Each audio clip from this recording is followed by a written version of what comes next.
చూసుకున్నట్లయితే ఏపీ తెలంగాణలో ఎమ్మెల్సీ ఎన్నికలకు సంబంధించి తెలుగు రాష్ట్రాల్లో ఎమ్మెల్సీ కోటా ఎమ్మెల్సీ ఎన్నికలకు షెడ్యూల్ అయితే వచ్చేసిందనమాట.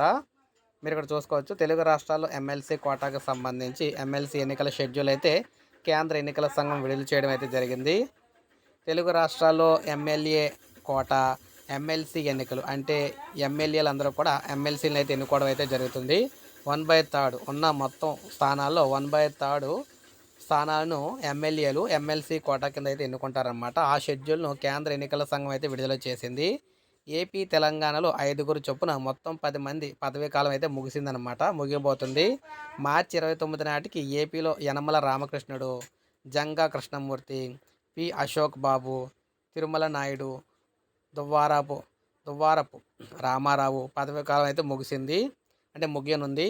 తెలంగాణలో పదవీ కాలం ముగిసే వారిలో మహమూద్ అలీ, సత్యవతి రాథోడ్, షేరి సుభాష్ రెడ్డి, ఎగ్గే మల్లేశం, మీర్జా రియాజుల్ హాసన్ ఉన్నారన్నమాట. ఈ నేపథ్యంలో ఎన్నికల సంఘం షెడ్యూల్ను విడుదల చేసింది. ఇక ముఖ్యమైన తేదీలు చూసుకున్నట్లయితే ఎన్నికల నోటిఫికేషన్ ఏమో మార్చి 3 వస్తుంది.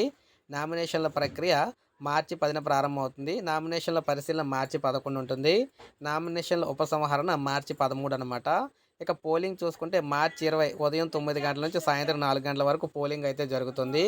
ఓట్ల లెక్కింపు ఏమో మార్చి 20న పోలింగ్ జరిగిన సాయంత్రం 5 గంటల నుంచి అయితే ప్రారంభమవుతుంది ఓట్ల లెక్కింపు అనేది. సో ఈ విధంగా తెలుగు రాష్ట్రాల్లో ఏపీ తెలంగాణలో ఎమ్మెల్యే కోటాలోని ఎమ్మెల్సీ ఎన్నికలకు సంబంధించి నోటిఫికేషన్ అయితే విడుదలైందనమాట. సో ఇది మనకు అప్డేట్. ఒక లైక్ చేయండి, సబ్స్క్రైబ్ చేసుకోవద్దు, మన ఛానల్ సబ్స్క్రైబ్ చేసుకుని